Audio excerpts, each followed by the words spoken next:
ओम शांति। 20-3-2021 के साकार महावाक्यों में प्यारे बाप दादा ने कहा, एक नज़र मुख्य पॉइंट पे डालें। फिर बाबा ने कहा, तुम माता पिता हम बालक तेरे कृपा से सुख घनेरे।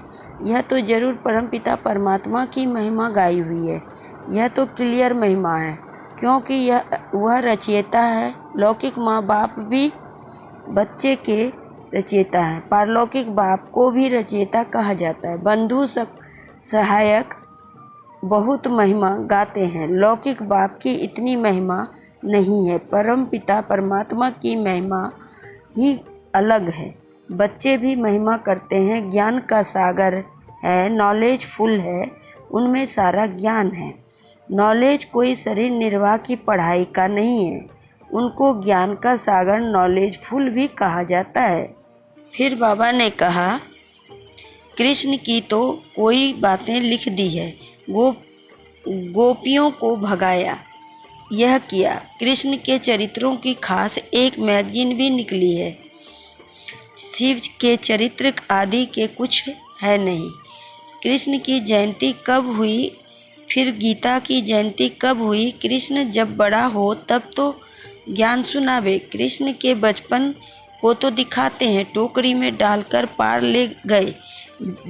बड़ेपन का दिखाते हैं, रथ पर खड़ा है, चक्र चलाते हैं, 16-17 वर्ष का होगा। बाकी चित्र छोटेपन के दिखाए हैं। अब गीता कब सुनाई, उसी समय तो नहीं सुनाई होगी ना। जब लिखते हैं फलानी को भगाया, यह किया, तो उस समय तो ज्ञान शोभे भी नहीं। ज्ञान तो जब बुजुर्ग हो तब सुनाए। गीता भी कुछ समय के बाद सुनाई होगी। अब शिव ने क्या किया कुछ पता नहीं है। अज्ञान नींद में सोए पड़े कहते हैं, मेरी बायोग्राफी का कोई को दुनिया में पता नहीं है।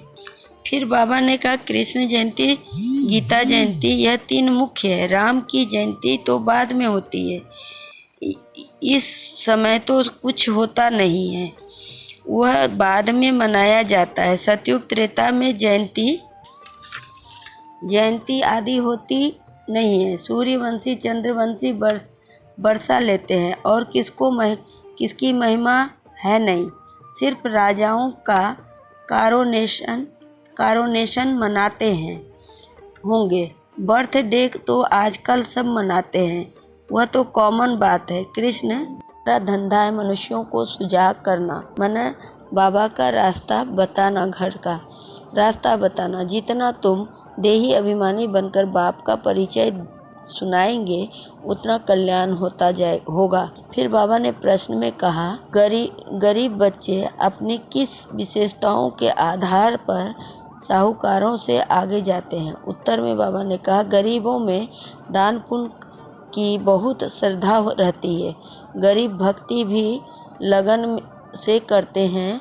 साक्षात्कार भी गरीबों का होता है।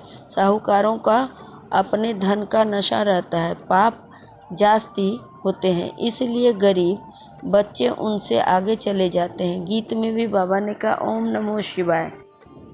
फिर लास्ट में बाबा ने कहा, यह दे अभिमान की आदतें हैं, फिर सर्विस के बदले डिसर्विस भी करेंगे जरूर। रावण ने तुमको दे अभिमानी बनाया है। देखते हो बाबा कितना साधारण चलते हैं, हर एक की सर्विस देखी जाती है। महारथी बच्चों को अपना शो करना है। महारथियों को ही लिखा जाता है कि तुमने फलानी जगह जाकर भाषण करो, तुम फलानी जगह जाकर भाषण करो। 1-2 को बुलाते हो, लेकिन बच्चों में दे अभिमान बहुत रहता है। भाषण में भल अच्छे हैं, परंतु आपस में रूहानी सने नहीं है। दे अभिमान लून पानी बना देता है, कोई बात में झट बिगड़ पड़ता है। यह भी नहीं होना चाहिए। इसलिए बाबा कहते हैं, कोई को भी पूछना है तो बाबा से आकर पूछो। कोई कहे, बाबा आपके कितने बच्चे हैं? कहूँगा, बच्चे तो अनगिनत है, परंतु कोई कपूत है, कोई सपूत है, अच्छे हैं। ऐसे बाप का तो फरमान बरदार वफादार बनना बनना चाहिए ना। अच्छा मीठे मीठे सिक्के लदे बच्चों प्रति माता पिता बाप दादा का याद प्यार और गुड मॉर्निंग। रूहानी बाप की रूहानी बच्चों को नमस्ते। हम रूहानी बच्चों की रूहानी बाप दादा को याद प्यार और गुड मॉर्निंग और नमस्ते। नमस्ते सदा रहो हंसते बन जाओ फरिश्ते, चलते रहो परमधाम के रास्ते। शुक्रिया बाबा पद्मा पदम शुक्रिया बाबा। धारणा के लिए मुख्य सार। पहली पॉइंट, दे अभिमान में आकर किसी भी प्रकार का फैशन नहीं करना है, जास्ती शौक नहीं रखने हैं, बहुत साधारण होकर चलना है। दूसरी पॉइंट में बाबा ने कहा आपस में बहुत रूहानी सने से चलना है, कभी भी लून पानी नहीं होना है, बाबा का सपूत बच्चा बनना है, अहंकार में कभी नहीं आना है। वरदान में बाबा ने कहा संपूर्णता द्वारा बुद्धि को स्वच्छ बनाने वाले सर्व खजानों से संपन्न भव। स्पष्टीकरण, ज्ञान का श्रेष्ठ समय का खजाना जमा करना है, वह स्थूल खजाने को 1 से लाख गुना बनाना है, अर्थात जमा करना है। इन सब खजानों को संपन्न बनाने का आधार है स्वच्छ बुद्धि और सच्ची दिल। लेकिन बुद्धि स्वच्छ तब बनती है जब बुद्धि द्वारा बाप को जानकर उस बाप के आगे समर्पण कर दो।